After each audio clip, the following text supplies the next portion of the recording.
So, this is a very kind of informal video, but I was just thinking about. I've been watching some videos about men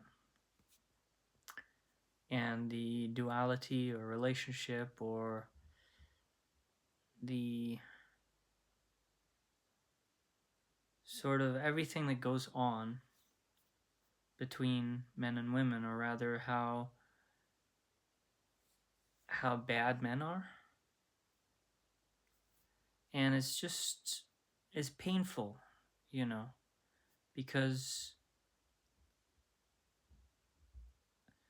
realizing how much pain and suffering lays behind you, you know, making decisions, terrible decisions, and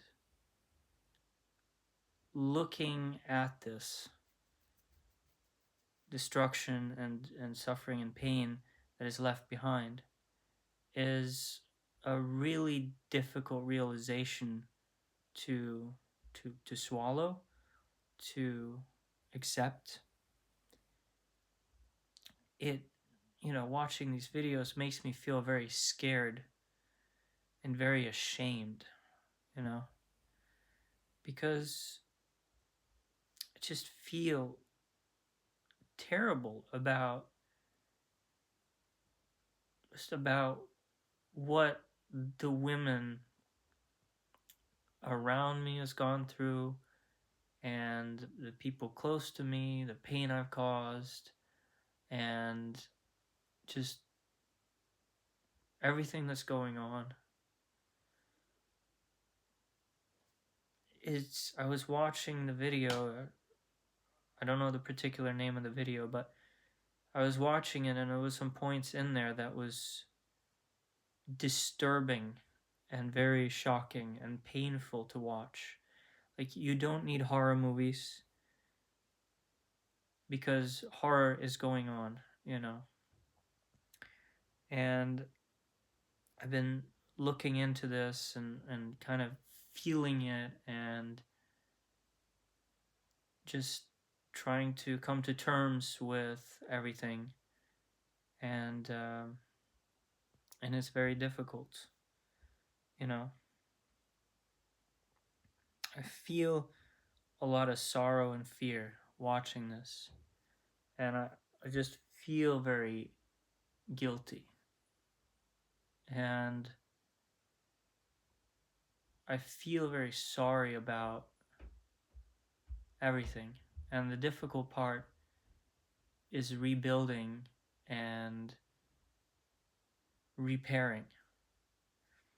The video was about how men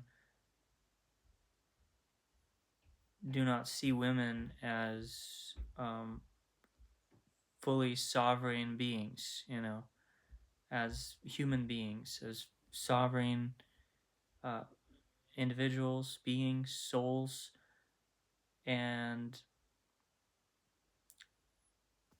it just makes me feel very ashamed of being a man. And there's just no good kind of role models or characters that you can kind of that we or that a young boy growing up or a guy can kind of use as a guiding light. There isn't really any of that, because like we've seen in the past few years, there's so many characters, there's so many men out there that we thought were really great, and they turn out to be monsters. And it's just very sad, you know. And it's difficult growing up as a boy and trying to find out who you are and who you are in the world, where you stand. And I feel like also another thing that's important, is actually being honest and truthful about how you feel and who you are, and your fears, your, all of these things, is to not hold anything back is really important, because you should never be afraid of disappointing someone or hurting someone, with honesty, because it's better than, like, it's the good and loving thing to do, to be truthful, even though the truth might hurt or be disappointing at first. But a lie or a promise that is being broken is 1,000 times worse. And you might think at the time that the lie, or not being truthful, is going to prevent suffering, but it will only cause more suffering, which sounds pretty obvious, you know. But I feel like this is something I've struggled with, and I'm sure a lot of other people struggle with it too. And I find it very difficult to kind of put this into words, and um, kind of explain the experience and feeling of realizing all of these things. And it's very big, and it's a very startling thing, what's going on. And shame and guilt is possibly like a cleansing sort of fire. It hurts, to sit there and sort of burn with the shame and the guilt. And by knowing how much pain and suffering I've caused is just a terrible acknowledgement. And it's hard to grow, you know. It's hard to acknowledge it.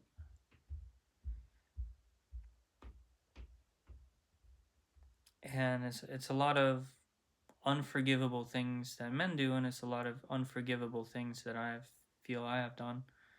And I have to hold on to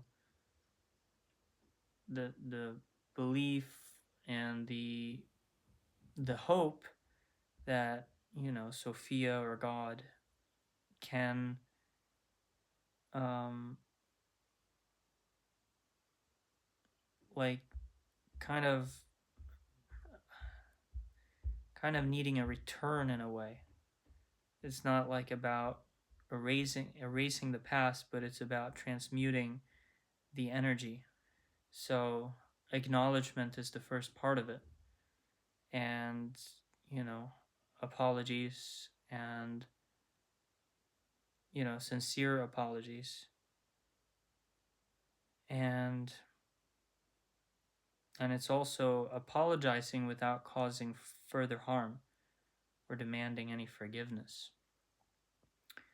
And the thing that really matters, because, words can't necessarily repair, when words are kind of well, not only words, but words are part of the problem, then it's more action. And that's the only thing that matters. And you have to sort of live as a healed man. This is the penance, or sort of the path of redemption, perhaps. And yeah, it's living as a healed man. So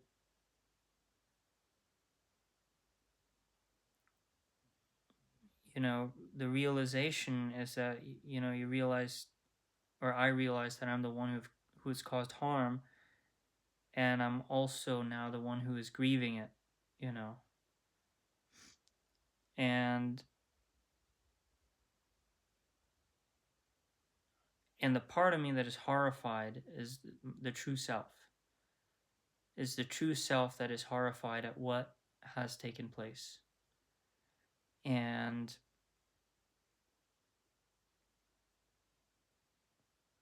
And the parts that have been bad is the wounded part, and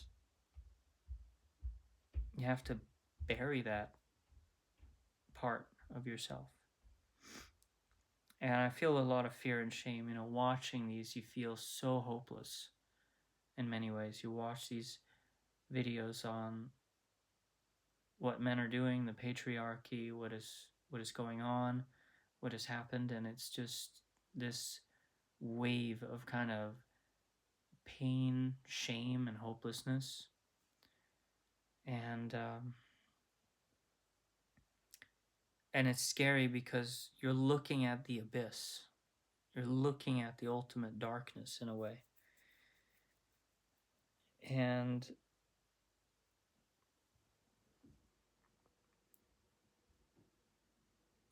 shame is I am bad, and guilt is I did something bad. And so the guilt is the right direction, because the guilt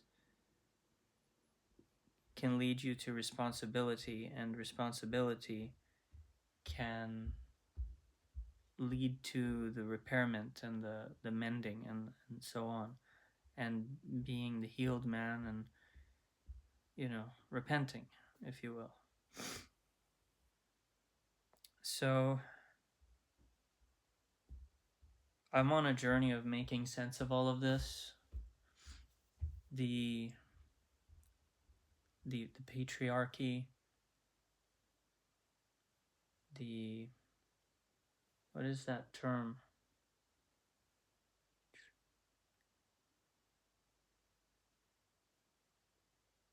You know how there's a lot of movements now with women hating men for very good reason. I'm not sure what it is, the term for it. But yeah, it's just just recently really discovered this sort of this whole universe of truth and realization and awakening, and it's absolutely terrifying. Absolutely terrifying.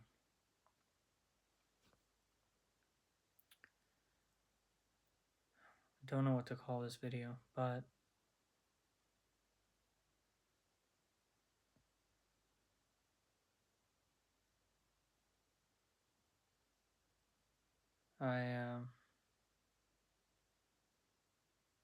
I would like to apologize, collectively.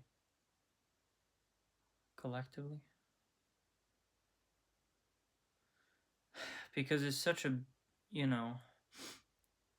all of that pain and destruction that's left behind is hurting the collective consciousness and the template and everything. So it's sort of a collective apology,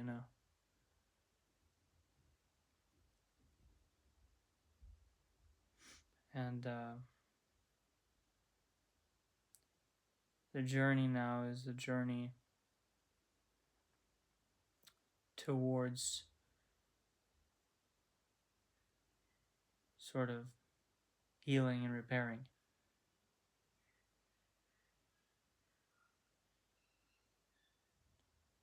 So, to other men out there,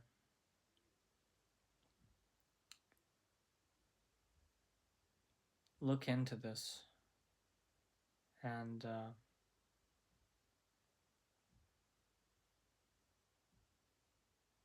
understand that this goes a lot deeper than you might think. We have to dismantle and destroy this patriarchy, and that's really important.